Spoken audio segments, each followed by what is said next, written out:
I'll be the think you guys are. One day I am gonna crazy. There's a theme song. Hold on. Let me be the one to set them free. I will give them every part of me. I will put my heart where everyone can see. They can call me whatever they want, call me crazy. You can call me whatever you want, but that won't change me. I just don't care what the world says, I'm gonna make it. They can call me whatever they want, but if I am crazy.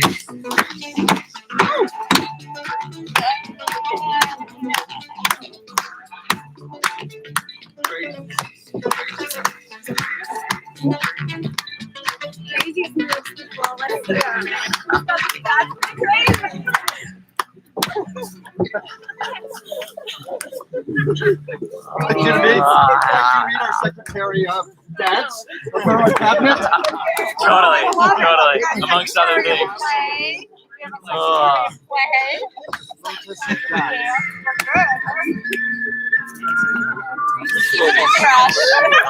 right, should we bring it in? Yeah, I think we'll bring it in a little bit. Thanks for playing. I think it's art in the beginning. Thanks for being part of the Serious Fest. You're catching on. That's really what's happening. I want to be collaborating. I love that Secretary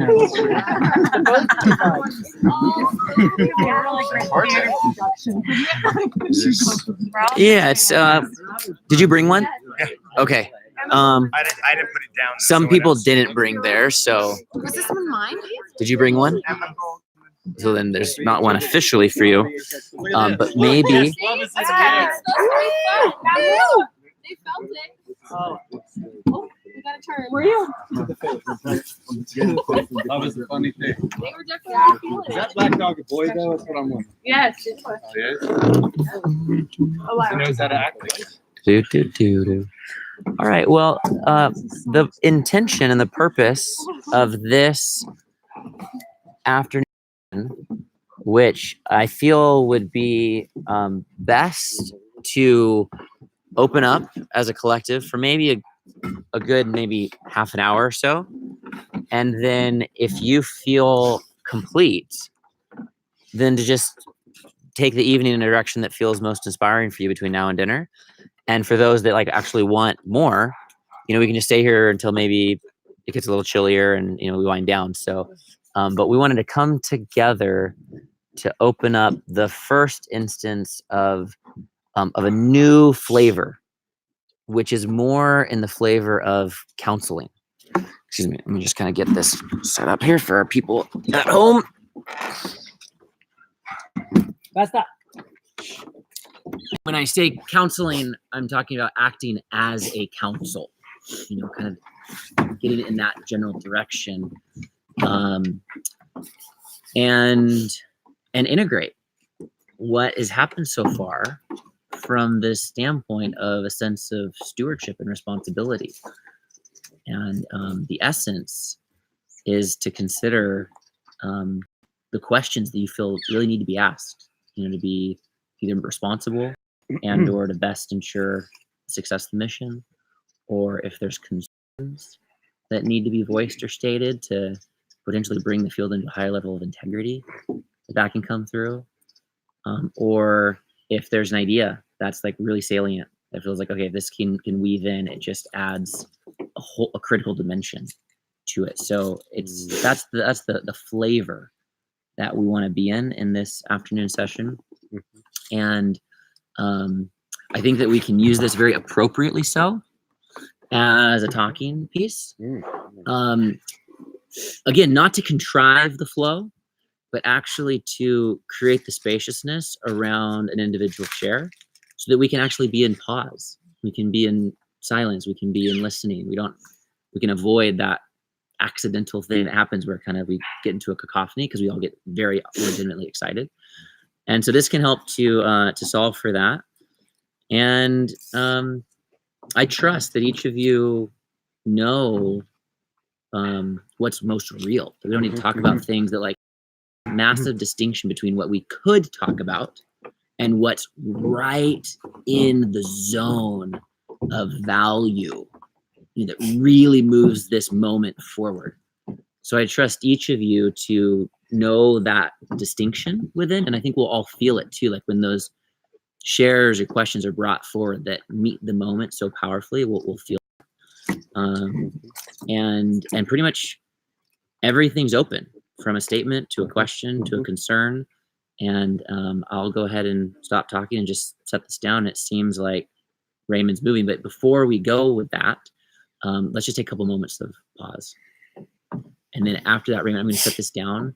And if it still feels true, like intuitively, that you're to start, then go for it. If somebody else feels true, then go for it. And we can kind of allow the collective intelligence to inform.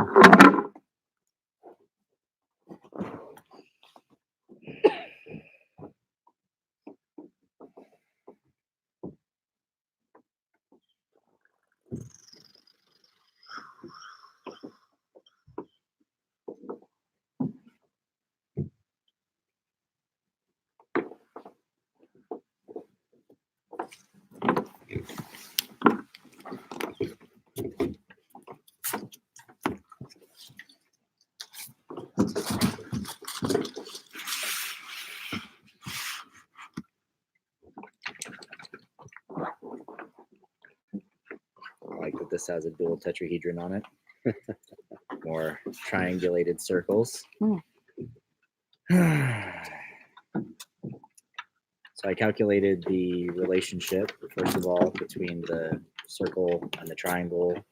And the result is, whether they knew it or not, they almost exactly circled the triangle mathematically when they made the One Nation logo. So I'm glad to see that that's the case and that it can be refined to its perfection in such a way. I also wanted to share that it sounds to me that a lot of the driving factor of getting the engine going, getting the pilot lit and getting the field coherent and moving the forces is reliant on a membership campaign.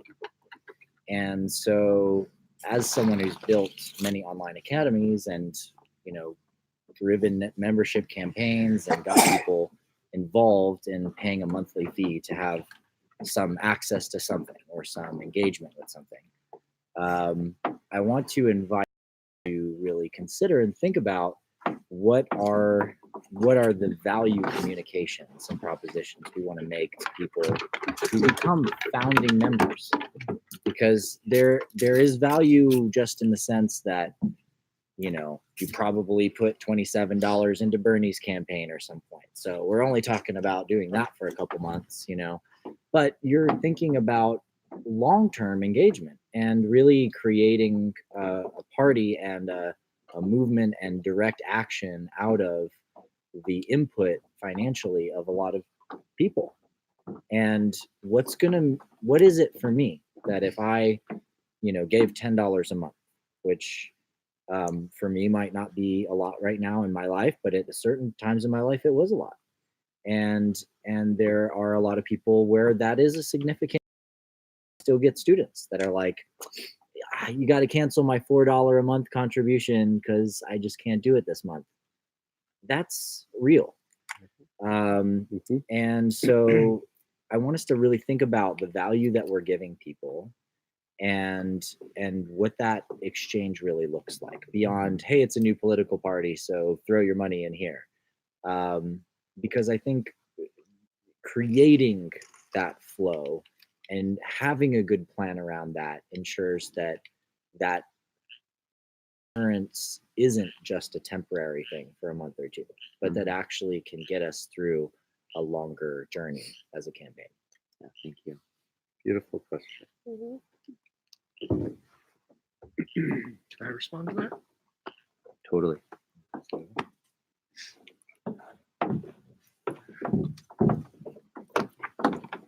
Yeah, great question. Thank you. And what we're offering is unique in what I've seen out there. And the core value proposition is really what Christopher just elaborated down there, is that we're creating all-win leaders. As soon as you join the party to whatever degree or become a member, what you want to launch yourself in the world, we are all about supporting that and have multiple programs already in place and multiple programs in pipeline to do that in like from every angle. And that I think is just going to keep expanding as members generate emergent ideas. Like we're all about like, you got a good idea, bring it. We want to hear it. Let's figure out how to build it into the system. Like it's super open sandbox to make things happen. And the all-win leader is just like somebody who's effective in life at whatever the fuck they want to do. And, you know, hopefully you want to like support One Nation and step into politics, but that's not necessary by any means. Like it could be just that you want to be a community leader in your neighborhood, or you have a nonprofit that you've been dreaming of creating for years. We'll help you bring your dreams and visions into reality, to grounded reality. Like whatever it is, it doesn't matter. Like we don't know how to do that. I can't promise anything other than we'll give our best effort and work with you and direct you to any resource that we're aware of. And like, how is that not worth anything that you have? And we're willing to work with people at whatever. Like the membership model right now is super honor basis. There's literally no fundamental tangible difference between a member and a member who is currently paying $500 or $1,000 a month. All the programs are open to all members, no discrimination. So that's, you know, and we want to continue to expand that field into anything and everything and play with everyone who wants to play.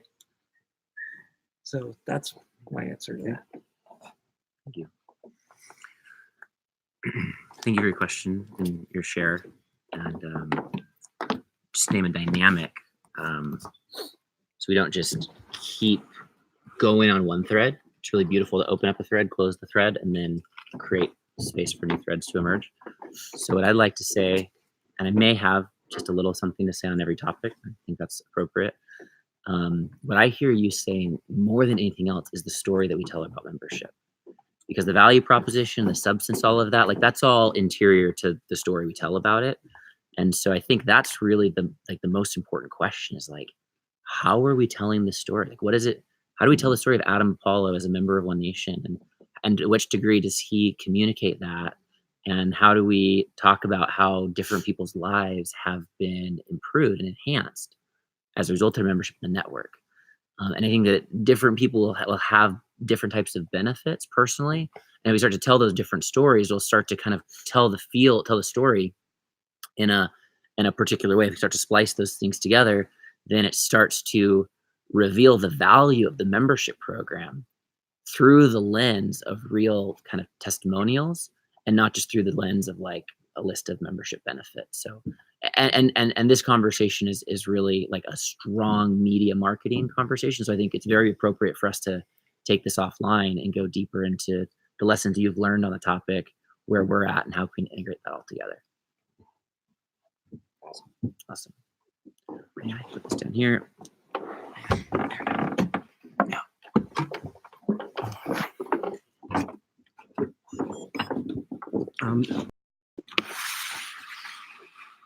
I've run a membership community several times, and there's the philosophical value, and then there's the I'm paying something and I hope to get something tangible in return.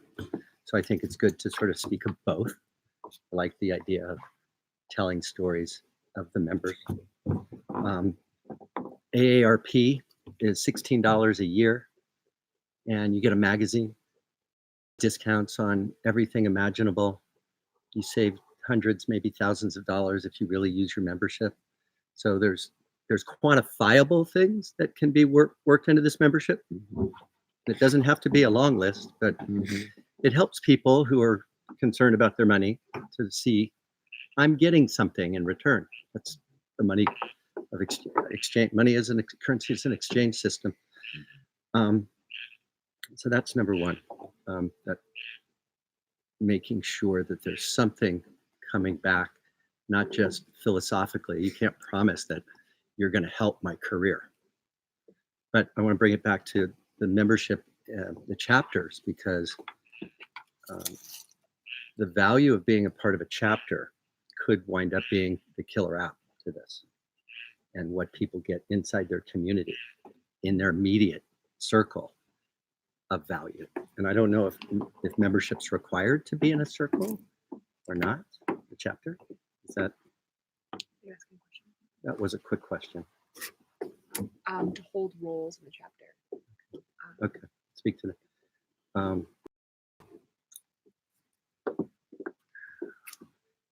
I've spoken to this on a phone call, but it was not many of you were on it, but it was that this party is being created by the people, for the people. It's not a political party like the Democratic National Convention that have these huge budgets that you're just supporting their platform and agenda. We're actually helping to create the platform and agenda.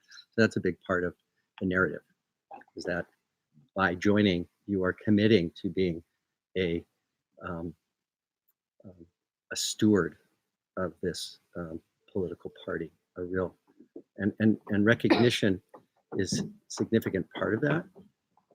Something I'm dealing with today about Red Lightning. There's, in a community, that the recognition loop is really, people are being able to be seen for their participation and their engagement, because without it, nobody knows. It's like a tree fell in the forest. So I want to make sure those are also points to take out.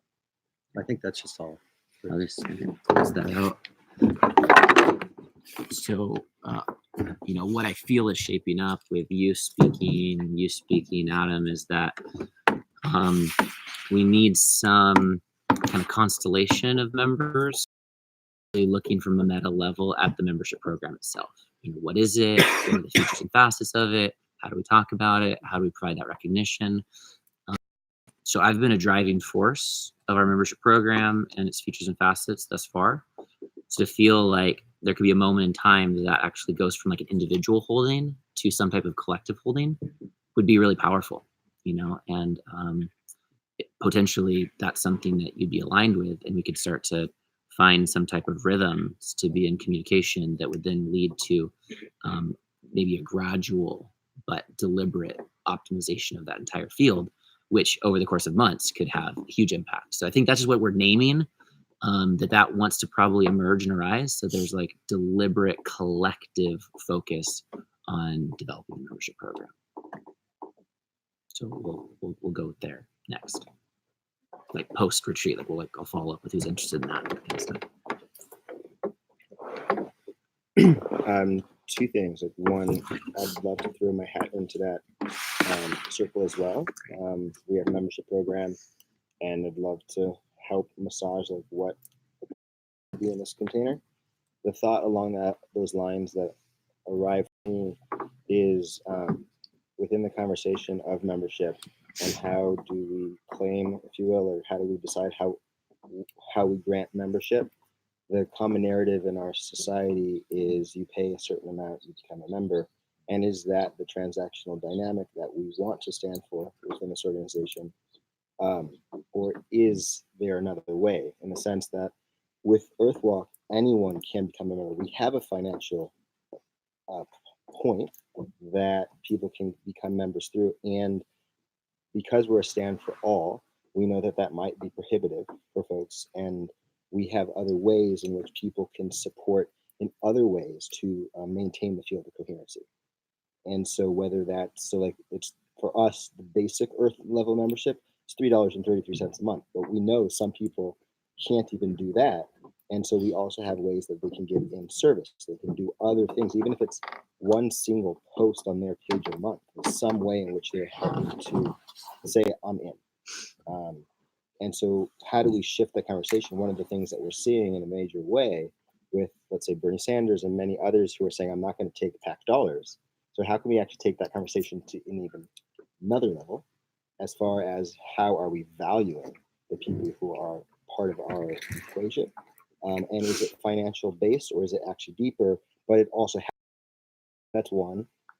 The other thing that I'm curious about in regards to Cody, what you're sharing is, especially at early stages, are there vetting processes for people who are saying, I want to run under the One Nation banner? Like, are there vetting processes for people who say, I want to run for mayor here, I want to run for Congress here, and I want to run under the One Nation banner? Are there, in early stages, like, are there vetting processes? Because one of the things I imagine we need to be mindful of is someone who chooses to run under the One Nation platform is not really resonating at the integrity level that we're choosing, and problems come from there. And it can. That's like a direct question.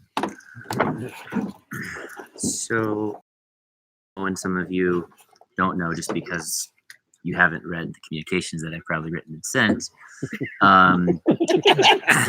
Email is so old. I just can't remember it all. I know, totally. So, one of the things that we get in 2021 is formal legal registration as a legally recognized major party. And that gives us the ongoing ballot access in each state for every elected position. So that's cool. And what we need in order to do that is get a lot of signatures signed in each respective state, as well as have leadership in place running each respective state-based party organization. So there's some stuff we have to do. And the reason we're running this national campaign is to then put that membership in place that can then steward the 50 state-based chapters, so we have the party registration stuff. So up until that point in time, One Nation isn't a legally recognized political party. It's a brand. The brand is the predecessor to that then enables us to then legally recognize, register the party. So in 2020, anyone who runs on the One Nation platform is running technically under the legal designation of an independent. They are just self-ascribing the One Nation brand to their independent campaign. So, and because there's not a formal, real platform and exposure base for that, likely people get the most amount of recognition because we, with the national campaign, are then illuminating them. So Adam says he's going to run for Senate in 2020. That's an example. But doesn't he look like a senator, kind of? Governor? Emperor? So Adam says he wants to run as a part of the 2020 campaign so that we have a senator example to help to make this more real for everybody and to use that platform to speak the language of his dharma in a very specific context and platform. We would be integrating that into the campaign, like intentionally. So there's not gonna, so in 2020, I don't anticipate there being a lot of rogue participation because it's brand new. Most people never heard about it. The only way you're gonna really hear about it is because you're at a retreat like this. And now is a moment in time that you'd be even thinking about doing that in 2020, because that's like a moment away. And when it goes, and what we need to do in 2021 and 2022 is develop the internal governance mechanisms for the party itself, which is massive. So where technology comes in. So we need to develop our own primary processes on how we actually decentralize and through democratic processes vet, so that 400 people in a city can decide which of them is the nominated mayoral candidate for the One Nation ballot entrance, because we're going to have a little line for that city, for that mayor, whose name is going to go on that line, right? That's the ultimate like transactional thing to be determined. And currently, the way that happens at the level of a party is through a primary election where everyone casts votes, and essentially the people with the most votes kind of get progressed. We can add layers of sophistication to that. So we can add certain types of standards, like first and foremost, you have to follow these transparency protocols.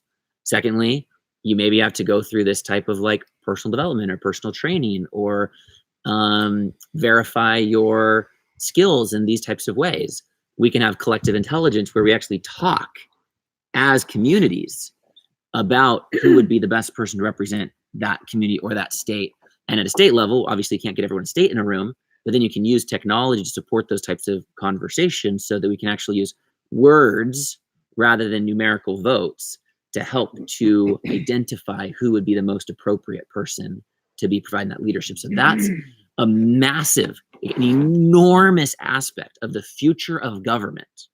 We get to model in how we develop the primary processes within the party, which I believe will be able to model the future of how we determine elected officials in the government and in the rest of the world. And we create our own sandbox to be able to run these experiments, these best practices. So that question itself is something I'm profoundly inspired by. And now is the time to just kind of dream about it. 2021 is the time to start to put a pen to paper and actually definitively determine what our first iteration of that thinking will be for the 2022 election cycle. Awesome. Thank you for that question. Can I just hold that for a second? Because I was just going to ask you a question. Sure. Where, I was just curious, where is Isabella lately? Yeah, that's a great question. You take that question? You can take that question. I'll take it. Yeah. Okay, great. I need to take an inhale and exhale from that last one.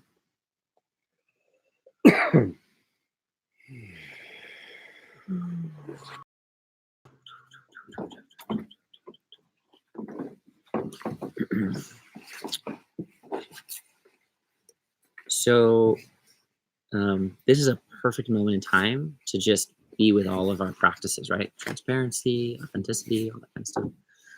So you asked a very direct question, and I'm going to give you a very direct answer. And I'm also going to label some things along the way as I go.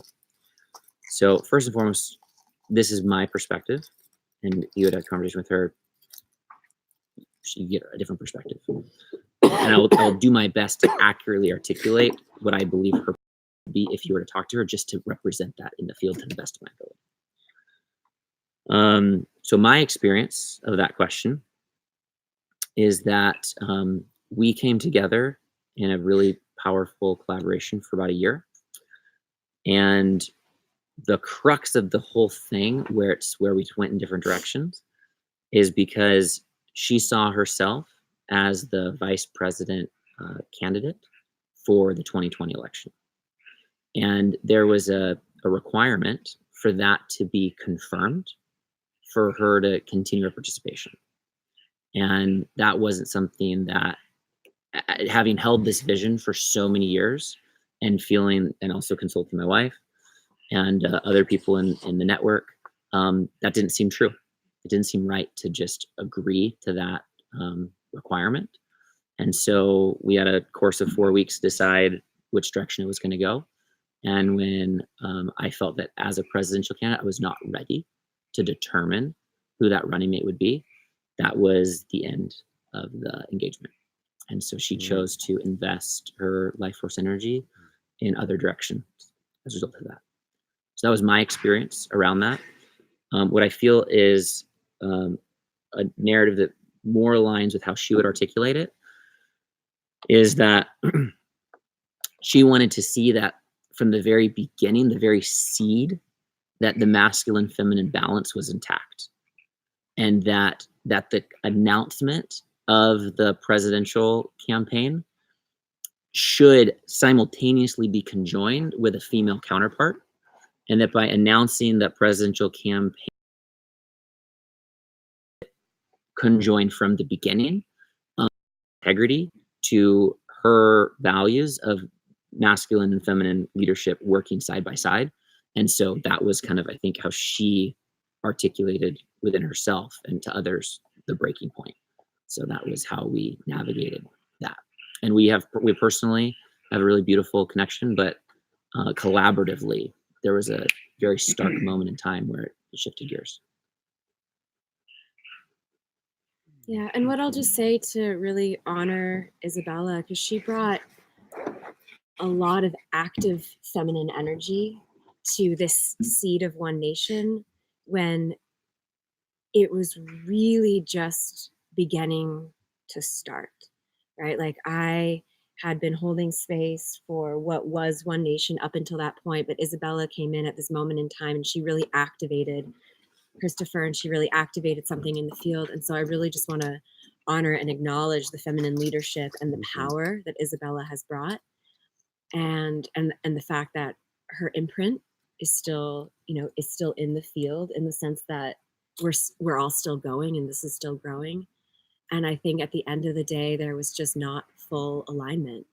And that is also something that we're going to continue to find as people will come in with good intentions and a desire to participate, and there will ultimately be some who stay and some who go and some who kind of like come in and influence the space and then transition on. And I feel like Isabella did what was hers to do for the time that was hers to do it for, and ultimately at the end there just wasn't full coherence. And I think that was revealed in her choosing to follow her own path. When that happened, the fields clicked into greater coherence, I found. And so I think we can both honor honor the roles that those have played. And another person who I really want to bring in is Daniel Thorson. Yeah. Daniel was also just really at the heart and the center of it all, bringing his intelligence and his genius to it. And ultimately, at the end of the day, he just kind of chose to put his focus and attention into something else. But that does not discredit any of his alignment or the value that he contributed in the time that he brought that.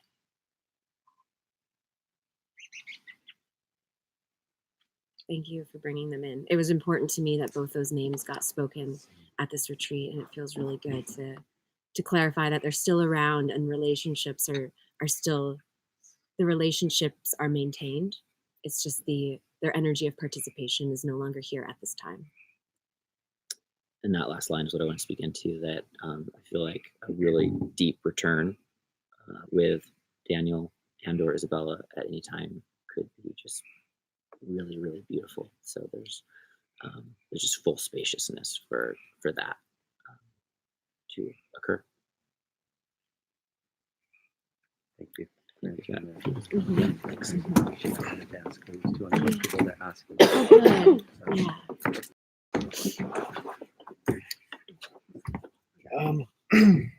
I hesitate to bring up this question, but just knowing everything that's gotten to this point, but when I feel into the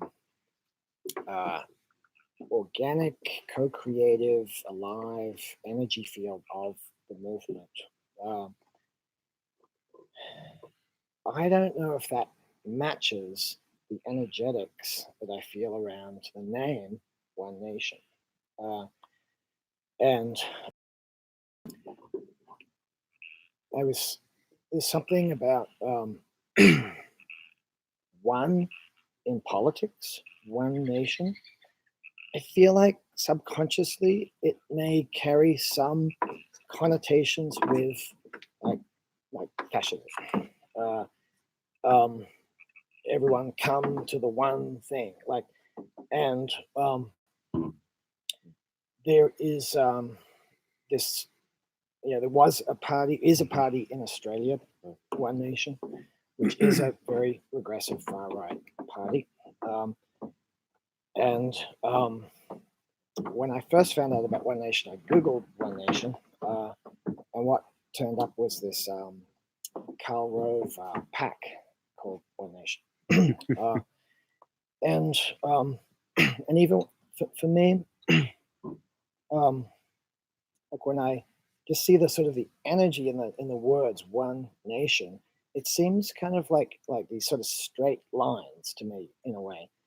Whereas what I feel the actual energy of the movement, it's very kind of, organic and alive. And circular. Yeah. Organismic and I hesitated to bring it up because I know of all the thinking and all the branding and all the momentum. But I was feeling into it recently. I was feeling, that doesn't, for me, quite energetically match. There's something in the energetics. And so I thought, might as well bring it up here.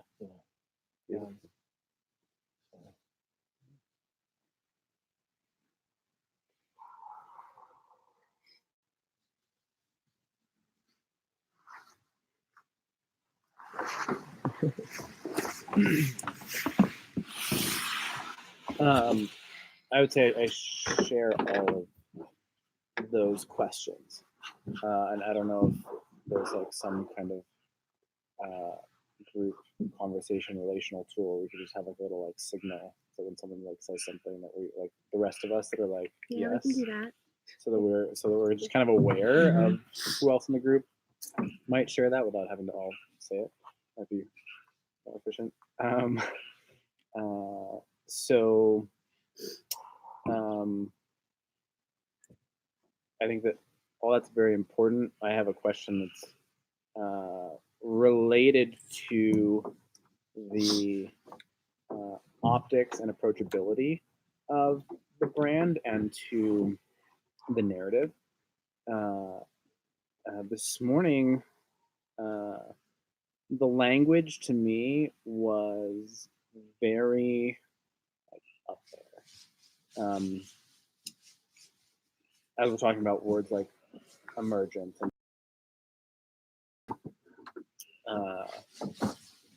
these words that to me are not words that are commonly used in the American like colloquialisms of most people. And again, like I'm coming from my white privilege bubble of Marin, and I haven't been across the country as you guys have, so I don't know how this language may land with somebody that's in Idaho or in Missouri or anyone else. But is to do as much as we can to not emphasize the kind of homogenous nature of this group and location and socioeconomic status and anything that could be alienating any one group, because the narrative of what we're trying to do is the opposite of that. And so as much as we can do to ground the language, or say it how you want to say it and then immediately be like, what I mean is, and say it in like the most basic, simplest of terms possible, so that you're educating in the process. Great. But that to me is really, really important, especially to people that I know. Like I'm very much the kind of conduit for this world in my family, for instance. And I've had my misses with things,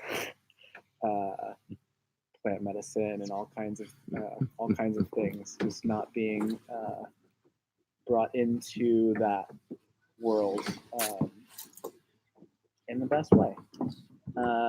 And it causes more friction than necessary to broach certain topics that I think are potentially naturally abrasive to people that it's just so far outside their comfort zone that they just don't want to hear it and just immediately turn off. And not even necessarily immediately turn off, but worse, go start negatively conversing about this, and that is the absolute worst thing that can happen from my perspective. I just wanted to share that. Mm-hmm. See.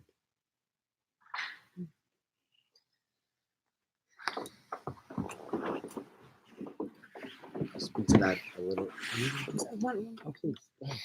I think the purpose of this is to have a pause, is actually to allow for just a moment. Is there any way that we could return back Yeah, to let's that a little bit? let's just actually return it back to the center, Thank you. and then that way, The second time it happens, yeah, and that way there's just like a real choice. Yeah. Not just a little had on it.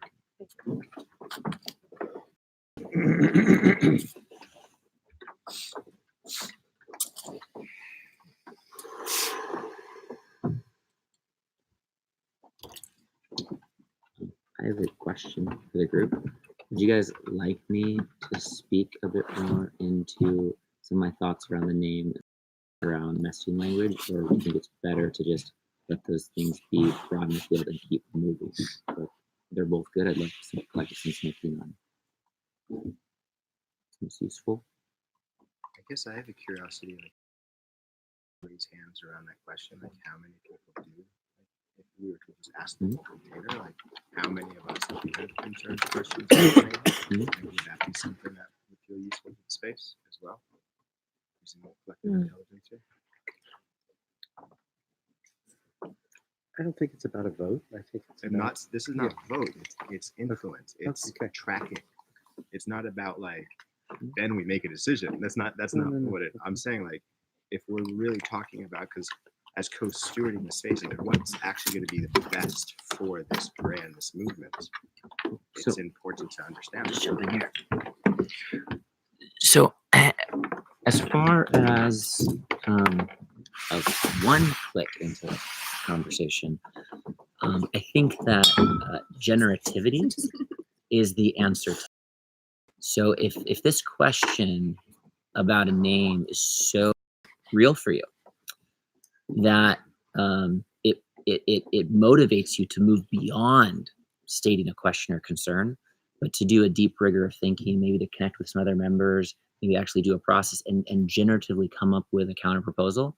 Now what we're doing is we're looking at a strength weakness analysis between an option set, and that is generative. Just talking about why something might not be the thing is something that could actually be more degenerative.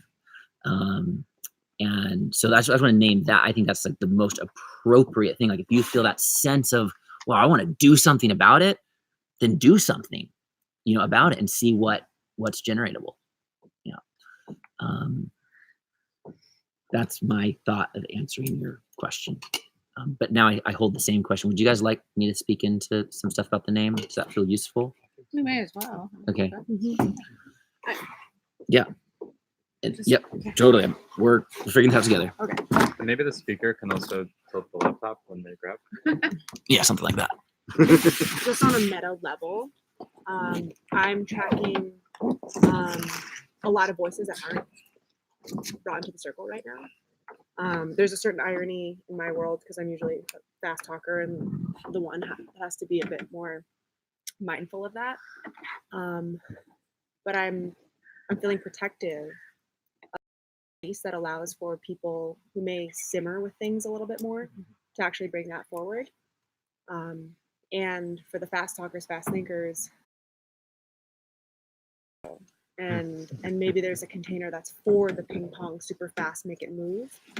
And I think in the council to actually really maybe allow for, I think a vote makes sense here, to see who wants to actually hear that right now in this place. Just put my voice in that.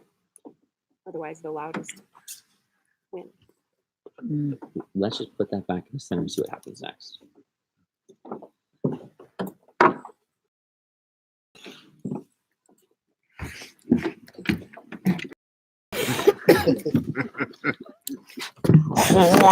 The Secretary of Unity.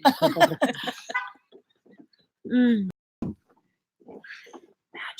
The Secretary of Magic. Magic. There you go. I'm feeling the beauty and the wisdom actually of even any of the dynamic tension that's here right now as a metaphor and a microcosm of the macro of like sometimes I feel like I get transported into the like, wait, I don't want to use words like that. Sometimes I feel just like a deep empathy for the voiceless. And I feel like I am one of those people that can tend to bring my voice a lot. And yet sometimes it's almost like I get this notion inside of me of like a deep sensitivity to the voiceless on every level. The voiceless humans, the voiceless vegetation and flora and fauna, like, and so I feel also in this moment, I just want to present some level of like the fear that comes along with bringing ourselves forward and taking a stand in any direction. There's like an in this body, in this life, and then there's an ancestral imprint for so many people of getting taken down when they bring themselves forward. And I just want to name that right now. I just want to honor all of the ways and all of the times throughout history, people, generations, women, men, like witchy people, all the things, all the ones that have gotten taken down from bringing themselves forward, and all of the wisdom currently that's residing inside of people who remain voiceless because of a deep fear of bringing themselves forward, that they might get taken down. And so I bring that not from a place of like to instill fear, to create an acknowledgement of even that part of ourselves, that when we're presented with an opportunity to bring ourselves forward, even with a hand to be raised about what we want or what we don't want, where there's some imprint that might be so subtle that we don't even know that it's there, of a fear of bringing ourselves forward and saying like, I want this, or I need this. And I just really feel a deep sensitivity and a deep care for, and thank you for bringing the being protective of the pause, because I think that sometimes life goes so fast and the energy gets so high and the energy it's so charged that there's so much wisdom that gets lost, that is actually still just finding its courage to like bring itself forward inside of all of us on some level. And so I feel protective and acknowledging and honoring of that energy, and anyone that has experienced that inside of themselves or even has felt that on a subtle level here today. And my devotion is to create a feeling of safety, like a real feeling of safety here and in everyone that I meet, that they know that there is a protection around them so that they can bring themselves forward. And I feel that that's really important as we bring forward something that's new and revolutionary, that there's and maybe perhaps this is part of the thing that Isabella was speaking to, of a bit of the feminine, but like there's a deep listening and a slowness that allows us to really like create the true invitation, a meaningful invitation for people to bring themselves forward and to be tracking.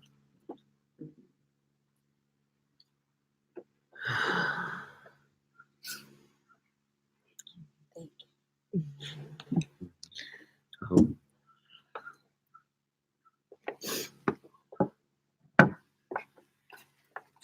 I raised my hand earlier, so I'm just going to share because you're really activated. I was waiting because my subject was not that one we were discussing. I had those questions earlier clarified by you, so I'm wondering if maybe there could be a separate meeting for those of us that didn't get those questions clarified about One Nation. About the name? Yeah. I think probably all of us have had similar questions. But this is really for you, Sophia, because when you were describing giving tribute to feminine leadership, you embody that. And I'm delighted to watch you stand in your leadership. It is magnificent and very powerful. And we had a conversation earlier about that, right? The power of the unseen, the invisible, that frequency that's so real, palpable. We can sense it, but often it goes unnoticed. We don't tend to value that as much as the vocal, the active. So I think it's really important for all of us to tune into that and really notice it and acknowledge it. And as you said, slow down enough to really feel into that energy, because it's magnificent. And I want to thank you for showing up with that so beautifully. You're behind the scenes, or you're not always behind the scenes, but you're coming in and out in a beautiful, harmonic way. Yes. So thank you for that. That felt like I jumped right out when you were talking about Isabel. I'm like, oh, we see you, or I see you. I really feel A lot of us did. And I was so very touched yesterday when the two of you were sharing about how much you are seeing Christopher and how much that has allowed you to come into who you are. And this is a beautiful illustration of the divine feminine and divine masculine in partnership. So. Sophia Life, everybody.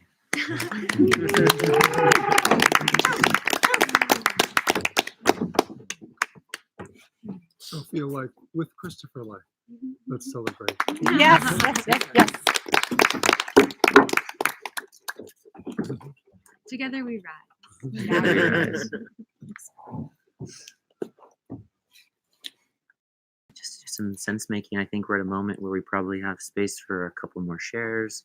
The temperature's dropping. We need to hear it that much longer. So I would inquire, just kind of based off of Josie's thoughts and stuff. If your voice hasn't come through yet, or there's a particular piece that you feel like now is a moment in time to just weave it in while the field's open. Let's think of the last couple of most meaningful shares while we get it. Move to bring up something. How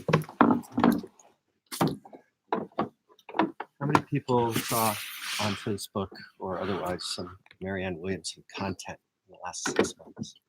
I think I must have watched 10 to 20 videos of hers and really got to hear her voice. When she ran for Congress in Los Angeles, she was sort of missed. She didn't get a chance to bring her voice out.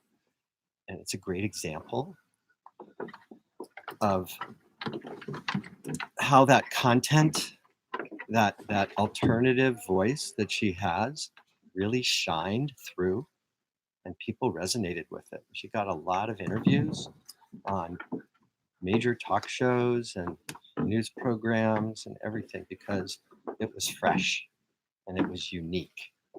And I feel like it's a great opportunity for One Nation to look at that vehicle, how she did it. Because I don't know, I didn't get other campaign videos, but I certainly got hers. I guess they got my demographic down there, Facebook. And but it's, the mechanism's out there to get the voice, the alternative voices out there. So I just want to open that up for a dialogue that maybe people have some thoughts. Received.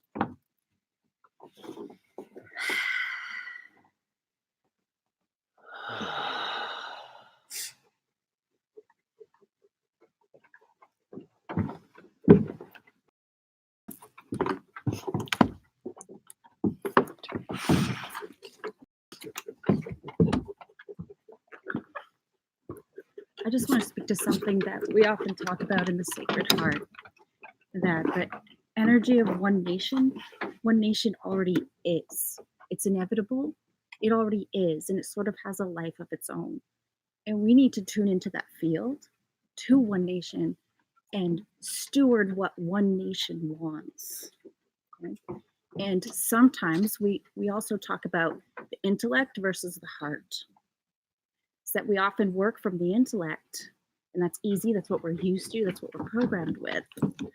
But if you can quiet and listen to the heart and be in that space, that's where you're going to hear what One Nation desires for its birth, for its growth. So as we're talking about all these different things, I'm thinking, well, what does One Nation want? Because they're all valid points. What does One Nation want with this? And so maybe this evening or throughout tomorrow, if you can sit and be in that heart space and just ask, what does One Nation want? What is it asking from us? And to be in that space rather than, what I think it needs. And so I'm just going to put that out there because I'm bringing that Sacred Heart. These are conversations we have every Friday that are really powerful for us to really feel into that field of what is already inevitable. It's already there, the pieces from the field. And not to get too caught up in it, but just ask.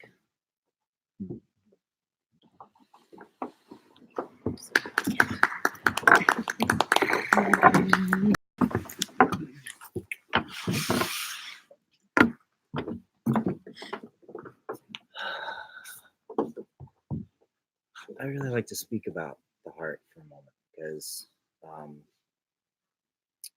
like, my heart is really feeling the impact of what happened, some time ago when she stopped the beast from going to me and put it back in the center. And I want to acknowledge you as a guardian of the voices that are not heard. First of all, thank you. I do the same. And what I hear One Nation saying to me right now is that we need to also recognize and acknowledge there's something uprising in the field. There's a challenge in the green meme of Spiral Dynamics of we must be equal. We must all be equal all the time. So nobody can take the lead. Nobody can have an uprising or a feeling or we need to move this way. We have to all be the equal. So unless everyone talked and we all have exact equality, we're not doing it. And it works when you're way out of balance in the equality of the field. But when there is the energy of inspiration, we often nullify things. And it's interesting that it happened for me because I am a very active speaker. I do talk all the time, and I'm very aware of that, and I try to temper myself. But I also wasn't that way when I was younger. I would notice as soon as someone was like taking the charge or like, this is how it's going to be, I shut up and I would keep myself quiet. And I'm sharing this because this is a big part of what I believe this party is about. It's actually about giving the voice to the voiceless and recognizing that a lot of times when people are voiceless, it's because forcibly at one moment or another, they've been shut up. And it's not okay for them to speak, or they've shared too much. It's really challenging.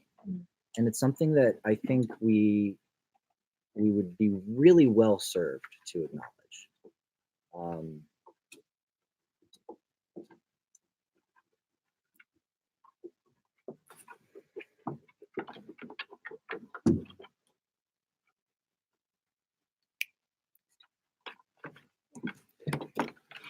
Speaking to what this brother shared,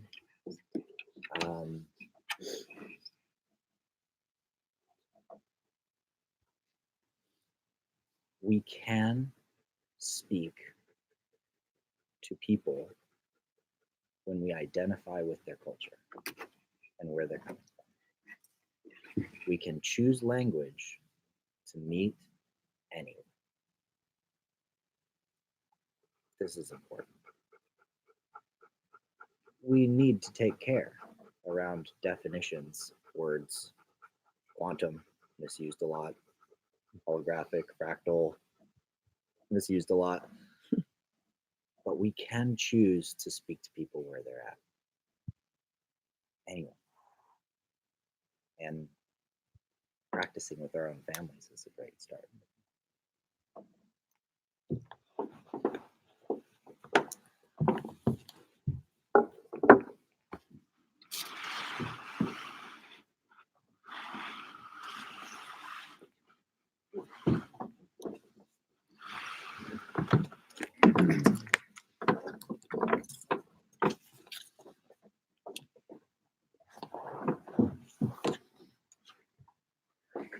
I'm appreciating this integration circle because it's bubbling up a lot of what is in the field. And I'd be really curious to hear a bit more from you about what keeps you up at night, your blind spots, things that, yeah, maybe we can all help support.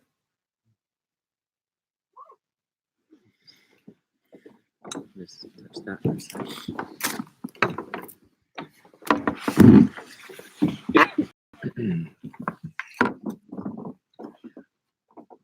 Let me my blind spots.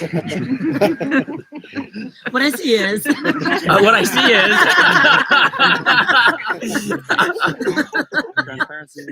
The blind spots are your guys' job.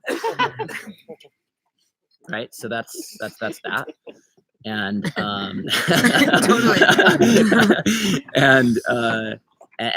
personally, I think it was pointing to is our own developmental journeys and our own imperfection along the way. I think what matters is for all of us to acknowledge that we're growing and that we're learning, and that's what matters. And we're not judging a project based upon the perfection or lack of perfection of a leader or founder of a part of it. So I love to learn. I love to grow. I love reflections. I love transformation. So I want that. And I'm actually not really insecure about my areas of growth.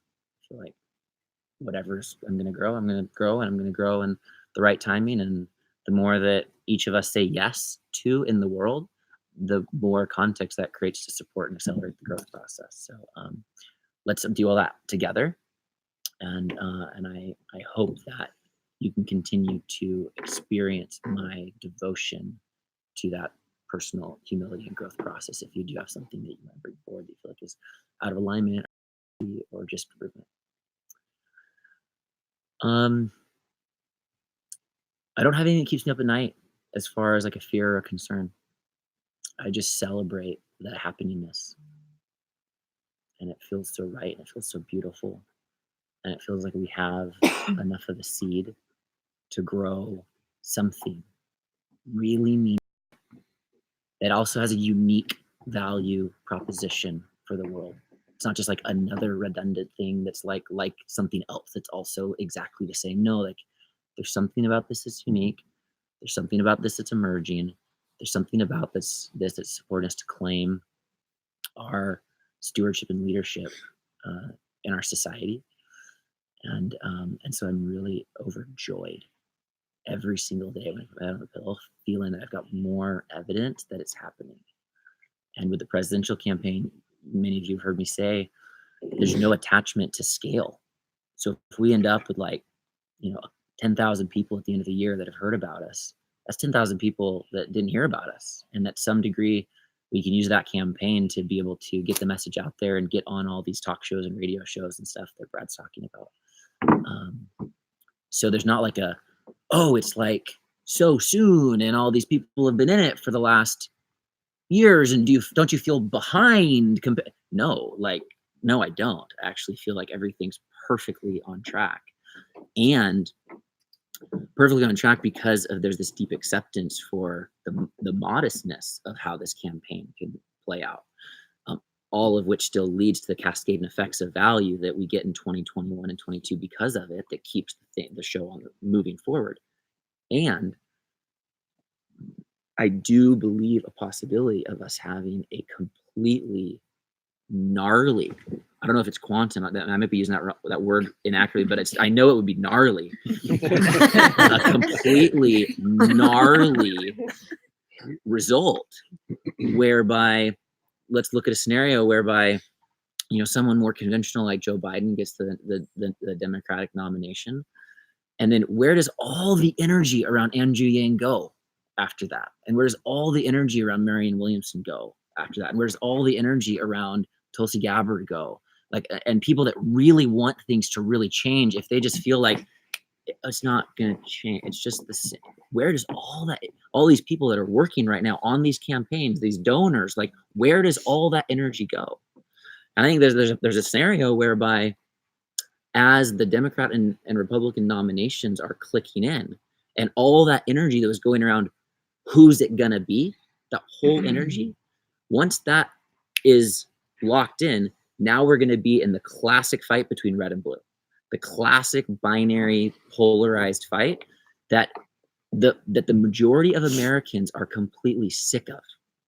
And so we have the opportunity in that moment, while that's clicking in, and it's just going to be a red versus blue battle for the next 8 months, for us to present an alternative, a complete new conversation, a new voice, a new opportunity, a new paradigm, a new frequency.